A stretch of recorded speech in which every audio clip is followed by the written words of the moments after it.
दोस्तों, इस कहानी का नाम है अद्भुत न्याय। लक्ष्मीपुर के राजा जितारी के दरबार में किसी विषय पर चर्चा चल रही थी। इतने में प्रहरी ने आकर बताया कि नगर सेठ आपसे मिलना चाहते हैं। राजा ने आदेश दिया, नगर सेठ को उपस्थित किया जाए। नगर सेठ ने आकर कहा, राजन, मैं लुट गया, मुझे आप किसी भी तरह बचाइए, वरना कहीं का नहीं रहूंगा। राजा चितारी ने कहा, क्यों, ऐसी क्या बात हो गई? आज आप इतने परेशान क्यों दिख रहे हैं? सेठ ने कहा, मैं कल दोपहर में अपने खेत की सार संभल करने गया था। रात में घर आ रहा था। राह में मुझे डकैतों ने घेर लिया, किंतु उसी समय पिंडोल नामक एक युवक आया और मुझे उन डकैतों से बचा लिया। राजा ने कहा, अच्छा हुआ कि आप बच गए। बचा नहीं राजन, फंस गया, सेठ ने कहा। कैसे? राजा ने पूछा। मैं पिंडोल से बहुत प्रभावित हुआ था, इसीलिए मैंने उससे कहा, पिंडोल, तूने मुझे जीवन दान दिया है, मैं तुमसे बहुत प्रसन्न हूँ, बोल तुम्हें इसके बदले क्या दूं? उसने कहा, मैंने आपको इसीलिए नहीं बचाया है कि मैं आपसे इसके बदले कुछ वसूल करूं। मैंने कहा, तो ठीक है, तुम मेरे साथ चलो। मैं तुम्हें वचन देता हूँ कि मेरी हवेली की जिस भी वस्तु पर तुम हाथ रख दोगे वही तुम्हारी हो जाएगी। वह मेरे पास आ गया। उसे वचन देकर मैंने बहुत बड़ी भूल कर दी थी। मुझे क्या मालूम था कि वह विश्वासघाती है। उसकी नज़र मेरी सुंदर लड़की पर है। अब वह उसे ले जाना चाहता है। राजा ने कहा, यह तो चिंता की बात नहीं है, आप कहें तो उसे जेल में डलवा दूं। नहीं राजन, मैंने उसे वचन दिया है और व्यापारियों का वचन ही उसकी साख होती है।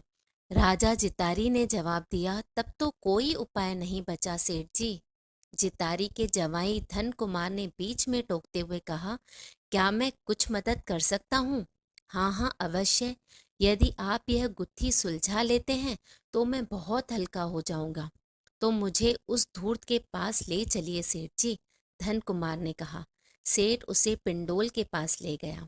धन कुमार ने उसे बहुत समझाया, इनाम लेकर चले जाने के लिए कहा, पर वह तो सेठ की बेटी को अपने साथ ले जाने पर अड़ा हुआ था। हवेली में खड़ी सेठ की बेटी और उसकी माँ घबरा उठी। क्या तुमने सेठ की बेटी को ले जाने का निश्चय ही विचार कर लिया है? धन कुमार ने पूछा। पिंडोल ने कहा, हाँ। धन कुमार कुछ विचार कर बोला, सेठ, अपने दासों को कह दो कि हवेली के सारे दरवाजे बंद कर दे, बस एक सामने वाला झरोखा ही खुला रखे जिसमें आपकी पत्नी व बेटी खड़ी हैं, और एक लकड़ी की सीढ़ी भी मंगवा दीजिए। सेठ ने तत्काल सारी व्यवस्था कर दी।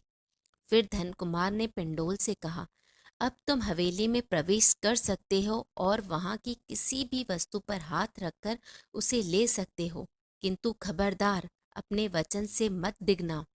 जिस वस्तु पर हाथ रखोगे वही तुम्हारी होगी। पिंडोल बोला, हाँ ठीक है, पर दरवाजे तो बंद हैं, मैं भीतर कैसे प्रवेश करूं? यह मैं नहीं जानता, धन कुमार ने कहा। यदि चाहो तो सीढ़ी का सहारा भी ले सकते हो। हाँ, यह ठीक है, कहते हुए पिंडोल आगे बढ़ा। उसने झरोखे के नीचे वह सीढ़ी रखी। तमाशा देखने के लिए लक्ष्मीपुर की समस्त प्रजा उमड़ आई थी। लोग कहने लगे, अरे भाई, यह राजा का जमाई है और न्याय करने आया है। उधर पिंडोल ने ज्यों ही सीढ़ी पर चढ़ा, धन कुमार ने उसे बीच में ही रोक दिया। धन कुमार ने कहा, तुम्हारी वस्तु लेकर चंपत हो जाओ यहाँ से। पिंडोल बोला, जब तक सेठ की बेटी को न ले जाऊं मैं नहीं उतरूंगा। तुम्हें अब तो उतरना ही होगा, चलो उतरो। तुमने सबसे पहले सीढ़ी पर अपना हाथ रखा है, सीढ़ी को उठाओ और भागो। वचन के अनुसार तुम्हें अपनी इच्छित वस्तु मिल गई है, चलो उतरो। धन कुमार ने बोला, नहीं नहीं, यह तो घोर अन्याय है।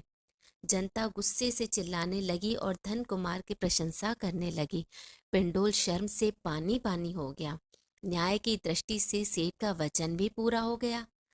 जनता ने जबरदस्ती वह सीढ़ी पिंडोल के कंधे पर रख दी और धक्के दे देकर उसे हवेली के बाहर कर दिया।